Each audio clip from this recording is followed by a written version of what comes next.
بسم اللہ الرحمن الرحیم۔ دوستو، بنی اسرائیل کے بڑے بڑے جرائم میں سے ایک جرم یہ بھی ہے کہ وہ نبیوں کو قتل کر ڈالتے تھے۔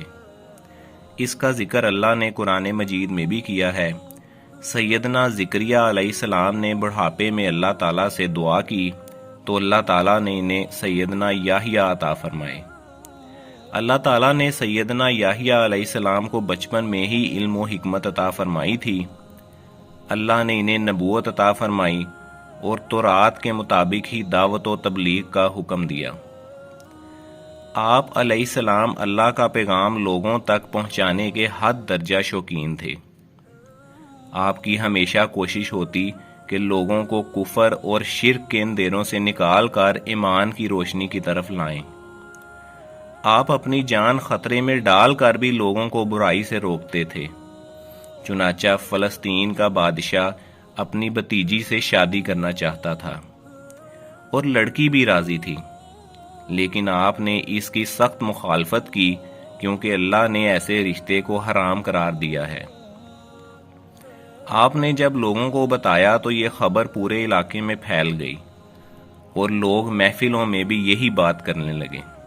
جب یہ بات لڑکی تک پہنچی کہ سیدنا یحییٰ علیہ السلام اس شادی کی مخالفت کر رہے ہیں تو وہ بہت غضبناک ہوئی۔ اس نے سیدنا یحییٰ علیہ السلام سے انتقام لینے کی ٹھان لی۔ اس نے سوچا کہ یہ شخص تو اسے ملکہ بننے سے روک رہا ہے اور مال و دولت سے محروم کرنا چاہتا ہے۔ چنانچہ ایک دن وہ خوب من سنور کر بادشاہ کے پاس جا پہنچی۔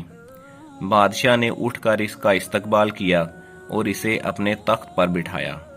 پھر بولا، آپ نے بہت زحمت کی، ضرور کوئی خاص کام ہے، فرمائیے میرے لائق کیا کام ہے؟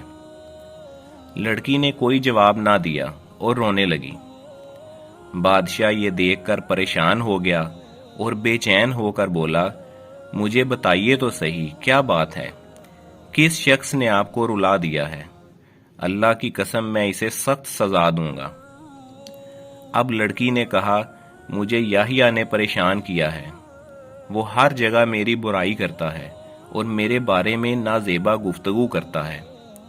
بادشاہ کا چہرہ غصے سے سرخ ہو گیا۔ اس نے کہا، مجھے بتائیے اس کے ساتھ کیا سلوک کیا جائے؟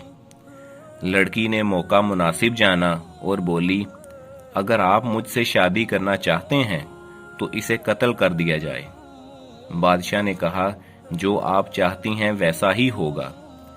بادشاہ نے سیدنا یحییٰ علیہ السلام کو دربار میں بلایا اور قتل کروا دیا۔ استغفر اللہ۔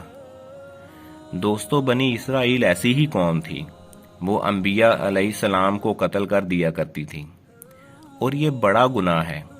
نبی اکرم صلی اللہ علیہ وآلہ وسلم نے فرمایا، قیامت کے دن سب سے زیادہ عذاب کا مستحق وہ شخص ہو جس نے کسی نبی کو قتل کیا یا نبی نے اسے قتل کیا ہوگا۔